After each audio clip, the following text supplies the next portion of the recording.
یاد رکھیں ہمارے ائمہ نے بتایا ہے اور ان سے بہترین رہنما کوئی نہیں پائیں گے آپ کائنات میں. انہوں نے فرمایا جس کا دین صرف سننے پر موقوف ہے، جس کا دین صرف سننے پر موقوف ہے، نہیں دیکھتا کتاب خدا میں کیا لکھا ہے، نہیں دیکھتا سنت رسول خدا اور روش رسول خدا کیا تھی، اس کی کوئی گارنٹی نہیں ہے سن کے جیسے آیا ہے سن کے نکل بھی جائے اور اسے پتہ بھی نہ چلے کہ میں دین سے نکل گیا. میں نے جو نظریہ اپنا لیا ہے وہ نظریہ دین کا نظریہ نہیں ہے، اگرچہ مجھے دین کا نظریہ بنا کے پیش کیا گیا ہے. کن میں شامل ہو جائے گا؟ ضالین میں. تو یہ آخری 2 آیات معمولی نہیں ہے سورۃ الفاتحہ کی، پورا نچوڑ ہے اس میں انسانوں کی ہدایت کا.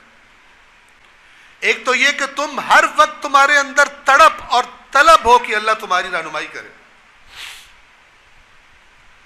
اب تضاد دیکھیں عمل کا. جو بندہ دن میں 10 بار کم از کم کہہ رہا ہے اللہ میری ہدایت کر، اللہ انتظار میں ہے کہ اتنی بڑی ہدایت قرآن کی شکل میں تجھے دے دی ہے اور تو اس کو پڑھنے کے لیے تیار نہیں ہے، کیا دعا مانگ رہا ہے تو؟ کون سی ہدایت کروں تیری؟ جو تیرے پاس موجود ہے اس کی تیری نظروں میں یہ ویلیو ہے جو تیرا عمل بتا رہا ہے، تو پھر تجھے اور میں کیا دوں؟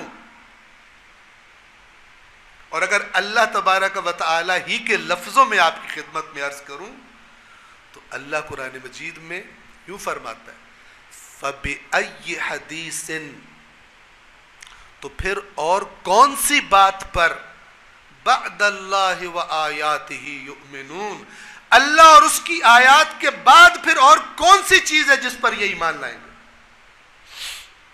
جس کو یہ ویلیو دیں گے، جس کو یہ وزن دیں گے؟ ہم نے تو بہترین چیز ان کو عطا کر دی.